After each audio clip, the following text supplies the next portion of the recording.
افتخار چودھری صاحب کے دور سے ایڈن گارڈن والا معاملہ چل رہا تھا. اس کے اندر جب ڈی ایچ اے کی جانب سے ڈی ایچ اے لاہور کی جانب سے ایک پٹیشن دائر کی گئی اور موقف یہ اختیار کیا گیا تھا کہ جو روڈا والی زمین ہے راضی اربن ڈیولپمنٹ اتھارٹی کی جو زمین ہے جس پہ یہ نیا شہر بننا تھا اور اس ایریا میں پارکیو بھی ظاہر ہے اور باقی بھی زمینیں ہیں، ان کا یہ کہنا تھا ڈی ایچ اے کا کہ ہمیں وہ زمین دے دی جائے، روڈا وہ زمین ہمیں دیں، ہم جو ایڈن گارڈن کے متاثرین ہیں ان کو وہاں پہ آباد کریں گے. وہ یار ڈی ایچ اے ایک جو سمجھ آتی ہے کہ انٹری چاہ رہا تھا متاثرین کو، وہ اپنے یہ بات بھی کر دیں گے اور ڈی ایچ اے کی انٹری بھی اس ایریا کے اندر ہو جائے گی جو ایک اچھی موٹر وے کے ساتھ زمین تھی. ظاہر ہے وہ کوئی بھی بندہ ہو پراپرٹی سے ریلیٹڈ وہ ایسی زمین کو تو نہیں چھوڑتا جہاں پہ پانی کا بھی ایشو نہ ہو. ظاہر دریا ساتھ ہے تو پانی کا بھی ایشو نہیں ہوگا اور گرینری بھی ہے، ہریالی بھی ہے، سارا کچھ ہے. تو یہ ایک آئیڈیل جگہ ہوتی ہے، خاص کر موٹر وے بھی ساتھ سے گزر رہی ہو تو ڈی ایچ اے نے یہ پلان کیا کہ جی ہمیں وہ جگہ چاہیے. اس کے اوپر سپریم کورٹ میں سماعت تھی. اعجاز الاحسن صاحب اور مظاہر نقوی صاحب کا بینچ یہ سن رہا تھا کیس. اس میں جب روڈا کو نوٹس ہوا، ایل ڈی اے کو، روڈا کو، تو ایل ڈی اے نے کہا جی ہمارا تو انڈر نہیں ہے، تو روڈا کے انڈر ہے. روڈا کے جو افسران یہاں پہ آئے ان کو کہا گیا کہ جی آپ ان کے پروپوزل پہ کچھ آپ نے غور کیا ہے یا آپ کا کیا جواب ہے اس کے اوپر. تو انہیں بتایا کہ جناب ہمارا تو ورکنگ رک گئی ہے، ہم کیسے ورکنگ کریں، ان کے پروپوزل کو دیکھ بھی نہیں سکتے کیونکہ ہمارا لا سسپینڈ ہو گیا، ہائی کورٹ نے اسٹرائک ڈاؤن کر دی ہے. تو روڈا عملاً غیر فعال ہو گیا، لہٰذا ہم کسی بھی اپنے لا کے مطابق، رولز کے مطابق ورکنگ کرنے کی کنڈیشن میں نہیں ہے. اس پر عدالت نے حیرت کا اظہار کیا کہ یہ کیسے ہو گیا. تب عدالت کو بتایا گیا کہ جی ہائی کورٹ نے آؤٹ آف دا وے جا کے پورے کے پورے لا کو انہوں نے اسٹرائک ڈاؤن کر دیا ہے. ایک طرح سے 100 موٹو کی پاور اختیار کی ہے جو عدالت کو بتایا گیا تھا. اور 100 موٹو کا اختیار سپریم کورٹ کے پاس صرف ہے. اب تو خیر 26ویں ترمیم کے بعد وہ بھی سمجھ لیں کہ نہیں ہے. البتہ یہ کہا گیا تھا کہ ہائی کورٹ کے پاس تو کسی بھی دور میں نہیں رہا سوائے اس چیز ایک آئٹم کے کہ وہ اپنے پاس جو ٹرائل ہے وہ ٹرائل کورٹ سے اپنے پاس کنورٹ کر سکتے ہیں. اس کے علاوہ ہائی کورٹ کو 100 موٹو کا اختیار نہیں ہے. تو عدالت نے پھر کہا کہ جی یہ میٹر تو ہمارے سامنے ہے ہی نہیں، نہ یہ کیس فکس ہوا ہے، نہ ہم اپنے طور پہ اس کو ٹیک اپ کر سکتے ہیں. فیصلے سے کے خلاف، ہائی کورٹ کے فیصلے کے خلاف جو بھی آپ کے پاس لیگل ریمیڈی پنجاب گورنمنٹ کے پاس ہے یا روڈا کے پاس ہے وہ اویل کریں. چاہے انٹرا کورٹ اپیل دائر کر بنتی ہے تو وہ کریں، اگر سپریم کورٹ اپیل کرنی ہے وہ کریں. پھر جب آئے گی جس بینچ میں لگے گی تب دیکھا جائے گا اس کا کیا کرنا ہے. اس کے بعد روڈا نے وہ اپیل دائر کی. عمران خان صاحب اس میں انوالو ہوئے، اٹارنی جنرل آف پاکستان اس وقت جو تھے خالد جاوید، انہیں کہا گیا کہ جی آپ اپیل دائر کریں. اچھا انہوں نے پنجاب دائر کیونکہ پنجاب گورنمنٹ کا کیس تھا، پنجاب سے اپیل دائر ہو گئی. لیکن جو پنجاب گورنمنٹ کے، مجھے یاد ہے ابھی بھی ہم نے اس وقت رپورٹ بھی کیا تھا یہ 2022 میں، اس وقت کے جو وکیل تھے ان کے پنجاب حکومت کے، وہ اتنے ان پریپیئرڈ تھے کہ عدالت کے کسی سوال کا ان کے پاس جواب نہیں تھا. جو فریقین تھے اس کیس میں انیشلی جنہوں نے ہائی کورٹ میں پٹیشن دائر کر کے روڈا کو قلعدم قرار دلوایا تھا، ان کے وکیل سے بھی پوچھا گیا کہ اگر ہم اتھارٹی کو کام کرنے کی اجازت دے دیں تو یہ ورکنگ تو شروع کریں اپنی، اس کے بعد پھر آگے کیس تو چلتا رہے گا، پھر دیکھی جائے گی کہ قانون برقرار رہتا ہے، اس کو بحال کرنا یا وہ قلعدم ہی رہے گا. تو فریقین کی رضامندی سے عدالت نے یہ اسٹے آرڈر دیا تھا. تو یہ اگر کہنا، اور سب فیصلہ سسپینڈ کیا تھا ہائی کورٹ کا، تو یہ کہنا بالکل غلط ہے کہ اعجاز الاحسن صاحب نے اور جو یہ اپنے مظاہر نقوی صاحب، انہوں نے بڑا کو آؤٹ آف دا وے جا کے یہ کام کیا تھا. ایسے موقع پہ عموماً لا کو چانس دیا جاتا ہے. جیسی انٹرپریٹیشن خود قاضی فائز اور باقی کرتے ہیں کہ لا سسپینڈ نہیں ہو سکتا، اس کو اسٹرائک ڈاؤن کیا جا سکتا، لیکن جب ایک ادارہ بنا وہ تو ادارے کی تشکیل کا قلعدم نہیں ہو سکتی. خیر اس میں ایک بیک گراؤنڈ انفارمیشن یہ ہے کہ ہمارے ایک دوست ہیں لاہور میں، 2-3 ٹی وی چینلز کے مالک ہیں وہ، انہوں نے مجھے ایک لاہور ہائی کورٹ کے ایک ریٹائرڈ جج صاحب کے حوالے سے بتایا تھا کہ روڈا کی، میں لاہور میں ہی تھا تو جب ان سے ملاقات ہوئی تو انہوں نے بتایا، میں نے روڈا کا ان سے ذکر کیا. انہوں نے کہا کہ انہوں اس طرح اپنے دوست کا ذکر کرتے ہوئے کہ وہ بتا رہے تھے کہ اس میں اتنے بڑے بڑے مگرمچھ انوالو ہیں کہ عمران خان کی گورنمنٹ تو جا سکتی ہے لیکن یہ روڈا بن نہیں سکتا. اس کے کچھ عرصے بعد ہائی کورٹ سے اسٹرائک ڈاؤن ہو گیا تھا. اس سے زیادہ تفصیل میں نہیں جاؤں گا. اب ذرا چلتے ہیں اگلی خبر کی جانب کہ جو عمران خان صاحب نے سلمان اکرم راجہ کو اہم ذمہ داری دی ہے، کیونکہ جیسے ہم نے مطیع اللہ جان صاحب کے ساتھ ویڈیو میں ذکر کیا تھا کہ پاکستان تحریک انصاف کے خلاف 9 مئی کے جتنے فیصلے ان کے لیڈرشپ کے خلاف آ رہے ہیں تو یہ بیس بن سکتی ہے پاکستان تحریک انصاف پر پابندی لگانے کی. اس لیے عمران خان نے جو گزشتہ ہیئرنگ میں 3-4 گھنٹے کی ملاقات ہوئی تھی سلمان اکرم راجہ کی، ان کی بہنوں کی، ان سب کی، اس میں پارٹی کو ایک ٹاسک دیا تھا کہ آپ نے خاموشی سے ایک عدد سیاسی جماعت نہیں رجسٹر کروا لیں جو الیکشن کمیشن کا الیکشن ایکٹ کا طریقہ کار ہے اس کے مطابق، کیونکہ پی ٹی آئی کو یہ سب یہ بین کر دیں گے تو پھر ہم نے اس جماعت کے نام سے اپنی پولیٹکس کو کنٹینیو کرنا ہے۔ جیسے 70s میں بین کیا گیا تھا نیپ کو، نیشنل عوامی پارٹی کو، وہ اب اے این پی یعنی کہ عوامی نیشنل پارٹی کے نام سے صرف اسپیلنگ آگے پیچھے کر کے وہی جماعت چل رہی ہے اسی کی عادت کے ساتھ۔ تو اب جو کیونکہ سلمان اکرم راجہ ایکٹنگ جنرل سیکرٹری ہیں، پی ٹی آئی کے ممبر بھی ہیں، غیر ممبر ہیں تو ان کے پاس جنرل سیکرٹری کا چارج ہے، انہوں نے ہمارے ذرائع یہ بتا رہے ہیں کہ سلمان اکرم راجہ کو ذمہ داری سونپی اور سلمان اکرم راجہ نے اس پہ لیگل ورکنگ شروع کر دی ہے کہ سیاسی جماعت بنانے کی ریکوائرمنٹس کیا ہیں۔ جیسے ایک موٹی موٹی میں چیز بتا دیتا ہوں آپ کو کہ 2000 افراد کی کہہ لیں کہ شناختی کارڈ آپ نے الیکشن کمیشن کو جمع کرانے ہوتے ہیں کہ یہ 2000 لوگ ہماری پارٹی کے ورکر ہیں، وہ تو آرام سے آئی ڈی کارڈ سے اکٹھے کرنا ورکروں کے کارکنوں کے کوئی مشکل کام نہیں ہے، آ جائیں گے سامنے آئی ڈی کارڈز آ جائیں گے 2000، باقی جو ریکوائرمنٹس الیکشن کمیشن کی وہ پوری کر دی جائیں گی اور سلمان اکرم راجہ شاید ایک نئی سیاسی جماعت رجسٹر کرانے میں کامیاب ہو جائیں اگر اس پہ اعتراضات نہ لگے، اور الیکشن کمیشن نے واحد جماعت ہوگی جس کے اوپر مجھے لگتا ہے کہ ٹھوک کے اعتراضات بھی لگائے گا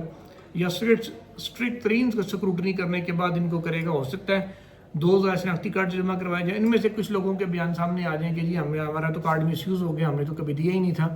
لیکن یہ ساری چیزیں ہوں گی۔ خان صاحب کو نظر آ گیا کہ پی ٹی آئی بین ہونے جا رہی ہے، اس لیے اب ایک نئی سیاسی جماعت سلمان اکرم راجہ کی سربراہی میں رجسٹر ہونے جا رہی ہے، تو اس کے اندر پھر پی ٹی آئی کے تمام ارکان کو اس کے اندر شامل کیا جائے گا، آہستہ آہستہ وہ اس کے اندر شمولیت اختیار کریں گے تاکہ اگر بعد میں پی ٹی آئی بین بھی ہو جائے، ان کے جو ویسے اگر یہ بین کرتے ہیں اس کو تو اس کا رزلٹ ناظرین یہ ہوتا ہے کہ پی ٹی آئی کے تمام ارکان اسمبلی چاہے وہ بلدیات لیول کے ہوں، چاہے وہ اوپر M N A M P A اور جس بھی لیول کے اوپر ہوں، جس بھی عوامی عہدے پہ ہوں، وہ سب کے سب نااہل ہو جائیں گے آٹومیٹیکلی۔ تو ایک طرف جو کامیہ کمیٹیز سے استعفے دیتی ہے پی ٹی آئی تو ان کے لیے مشکلات پیدا کی جاتی ہیں، مینس کہ ان کو کہا جاتا ہے کہ استعفے اپنے واپس لیں، منظور نہیں کیے جاتے ہیں۔ دوسری طرف انہیں یہ بھی ڈر ہے کہ جی پی ٹی آئی پارلیمان سے الگ ہو جائے گی تو پھر پارلیمان کا نظام کیسے چلے گا۔ ان چیزوں سے بچنے کے لیے اور دنیا کو جمہوریت کا ایک وہ معاملہ دکھانے کے لیے کہ ہاں جی ہم چل رہے ہیں، اگر یہ فیصلے کے اوپر گورنمنٹ جاتی ہے، ہو سکتا ہے ابھی تو طریقہ کار اس کا یہ ہے پارٹی بین کرنے کا کہ وزارت داخلہ ایک نوٹیفیکیشن جاری کرتی ہے، ریفرنس بیسیکلی بھیجتی ہے قلعدم قرار دے کے 15 دن کے اندر سپریم کورٹ میں نوٹیفیکیشن کے بعد، جیسے پی ٹی آئی نے ٹی ایل پی کو کیا تھا لیکن سپریم کورٹ ریفرنس نہیں بھیجا تھا۔ ریفرنس آئے گا تو پھر ظاہر آئینی بینچ میں آئے گا اور آئینی بینچ پھر اس میں سنے گا کیس کو اور پھر دیکھے گا کہ پی ٹی آئی کو بین کرنا ہے یا نہیں کرنا۔ ابھی 9 مئی کے فیصلے کچے فیصلے ہیں، مینس کے انیشیل ہیں، ٹرائل کورٹس کے فیصلے ہیں، ان میں ہائی کورٹ میں اپیل آنی ہے، سپریم کورٹ تک اپیلز آنی ہیں اور ٹائم گزرتا جا رہا ہے، ابھی تک وہ اپیلیں بھی دائر نہیں کر رہے، پتہ نہیں شاید اپنی سزائیں پکی کروانا چاہ رہے ہیں، یہ مجھے بھی سمجھ نہیں آ رہی یہ سزائیں یافتہ لوگ کرنا کیا چاہ رہے ہیں۔ لیکن البتہ طریقہ کار یہ ہے کہ جب سپریم کورٹ 15 دن میں جب ریفرنس آ جائے گا اس کے اوپر فیصلہ کرے گی، اگر سپریم کورٹ کے پاس ایمپل ایویڈنس آ جاتا ہے کہ واقعی یہ سیاسی